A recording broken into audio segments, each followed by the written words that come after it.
गुरु महिमा थोड़ी सी हम आपको बता रहे हैं और गुरु परीक्षा भी लेते हैं। ठीक है, अगर एक बार परीक्षा ली जाए तो भाग जाएंगे लोग।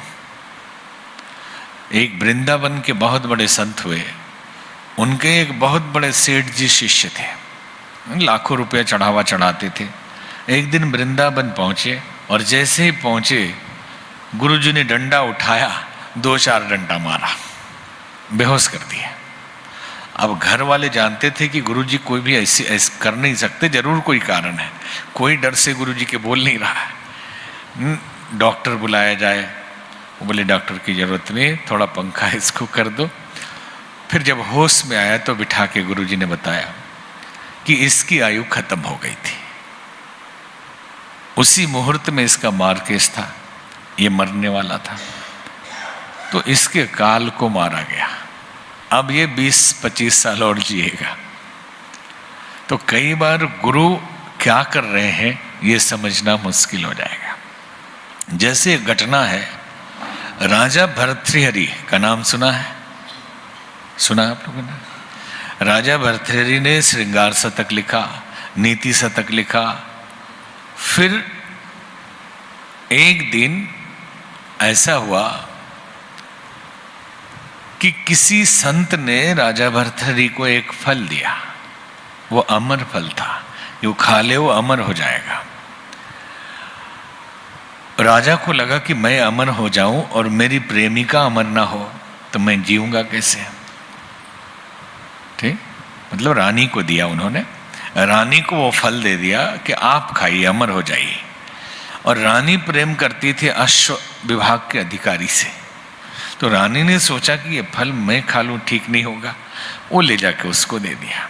और वो आदमी प्रेम करता था उस महल की दासी से, वो ले जाके फल उसको दे दिया। और वो दासी प्रेम करती थी राजा से, तो फल ला के राजा को दे दिया। वो घूम के पूरा फिर वहीं पहुंच गया। अब तो राजा आश्चर्यचकित कि मेरा ही दिया हुआ फल ये दासी लेके आ रही, कहाँ से लेके आई? पूरी इंक्वायरी की तो सब चैन पकड़ में आ गया कि कहाँ से कहाँ गया। अब राजा को बड़ा दुख हुआ कि मैं रानी को इतना प्रेम करता हूँ और ये घोड़े वाले से प्रेम करती है, इस जिंदगी में क्या रखा है, भरोसा किसी का नहीं है। तो उनको वैराग्य हो गया, छोड़ दिया उन्होंने राजपाट, जंगल में चले और खूब रोए, खूब रोते थे कि मैंने जिससे प्रेम किया उसने धोखा दिया। राज छोड़ के राजा भर्तृहरि जंगल में चले गए। गुरुदेव आए, गुरुदेव आए तो गुरुदेव के चरणों में गिर के रोने लगे राजा भर्तृहरि कि गुरुदेव मेरे साथ बहुत बड़ा धोखा हुआ, मैं संसार में जीना नहीं चाहता हूँ, मैं मर जाऊंगा। तो हंसने लगे गुरुजी।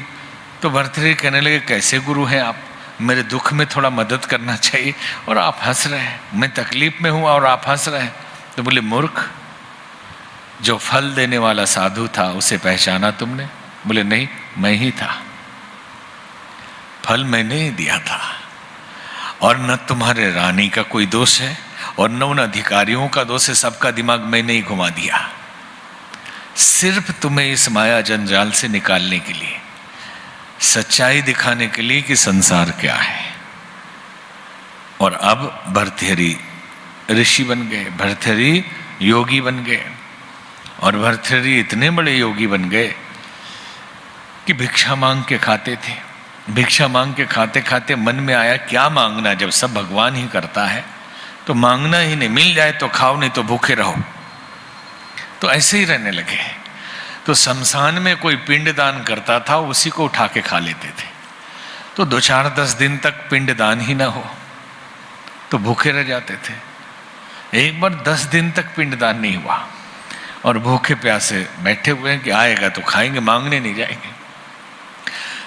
कहीं से पिंडदान किसी ने किया, आटा आया, टिक्कर से ठोक के चिता पे सेक लिए और सेक के जैसे ही खाने के लिए आगे बढ़े तब तक एक 20 दिन का भूखा आ गया।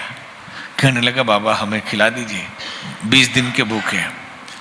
तो इन्होंने दे दिया उसको कि चलो मैं तो 10 दिन का भूखा हुई तो 20 दिन का है, अभी तो 10 दिन और टाल सकते हैं। दे दिया। तो उस दूसरे भूखे ने कहा कि बाबा आप भी भूखे लगते हैं, आधा आप खा लीजिए, आधा मैं खाता हूँ। तो राजा भर्तृहरि ने कहा कि मूर्ख, जानते हो मैं कौन हूँ? मैं राजा भर्तृहरि हूँ। राजपाट त्याग दिया, सब कुछ त्याग दिया, अब आधे टिक्कड़ के लिए मैं तुम्हारे साथ शेयर करूंगा। अब उस भूखे में से शंकर भगवान प्रकट हो गए, भोलेनाथ प्रकट हो गए और कहने लगे भर्तृहरि बस इतना ही बचा है, इतना सा अहंकार तेरा अगर निकल जाए तो मेरे और तेरे में कोई फर्क नहीं रहेगा, जीव शिव हो जाएगा। मैं जांचने के लिए आया था। तो गुरु लोग परीक्षा लेते हैं और कई बार शिष्य शिष्य होने की स्थिति में नहीं होता। आजकल शिष्य मिलना बहुत मुश्किल है। अभी केदार मित्तल जी के यहाँ कथा हुई तो पत्रकार लोगों ने पूछा कि आजकल कोई सदगुरु मिलता नहीं। हमने कहा नहीं मिलता है, उस पर हम बात करेंगे। शिष्य मिलता है ये हमको बता दीजिए।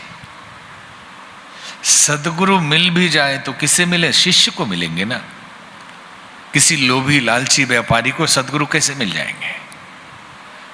जो शिष्य होगा उसको सदगुरु की तलाश होगी ना। यहां तलाश तो है ही नहीं। किसकी तलाश है? कोई महात्मा मिल जाए जो बड़ी बड़ी बिल्डिंग हो, बड़ी फोकसबाजी हो, 2-4-10 मंत्री से परिचय हो तो कुछ टेंडर मिल जाए, कुछ काम हो जाए, कुछ हमारा ट्रांसफर पोस्टिंग करवा दें। तो सदगुरु चाहिए किसको? अरे सदगुरु खोजो तो सदगुरु मिलेंगे ना। तो आप तो खोज ही रहे हैं व्यापारी। व्यापारी ढूंढेंगे, व्यापारी मिलेंगे, और व्यापारी धोखा देता है तो आप कहते हैं साधु खराब हो गए। साधु कहाँ खराब हो गए? आपने जिनको ढूंढा है वो आपकी मानसिकता के हिसाब से उचित है और आपको वही देंगे वो जो आप चाह रहे थे। आपको ज्ञान नहीं मिलेगा, आपको कृपा नहीं मिलेगी, जो मानसिकता आपकी है वही मिलेगी। शास्त्रों में लिखा है कि इहलोक और परलोक में सब कुछ पाने की आकांक्षा त्याग दे तो शिष्य बनने की पहली सीढ़ी पर चढ़ने के लायक हुए। इस लोक और परलोक में कुछ भी नहीं चाहिए तब शिष्य हुए। अभी तो शिष्य बनता कौन है? चेले लोग हैं। अगर शिष्य कोई बन जाए तो सदगुरु प्रकट हो जाएंगे उसके लिए। लोभी गुरु लालची चेला हो नरक में ठेलम ठेला। और ये भी कहा कि लोभी गुरु लालची चेला दोनों खेले दाव और भवसागर में डूब गए चढ़ पत्थर के नाम। ये गुरुजी भी गुरुजी नहीं है। गुरुजी रहे तब ना, वो गुरुजी बन गया है और वो देख रहा है कि कोई मिले, और ये चेला जी भी खोज रहे हैं कोई मिले गुरु ऐसा जिसकी झोली में सेंध मारे। तो मिल गए दोनों एक ही टाइप का।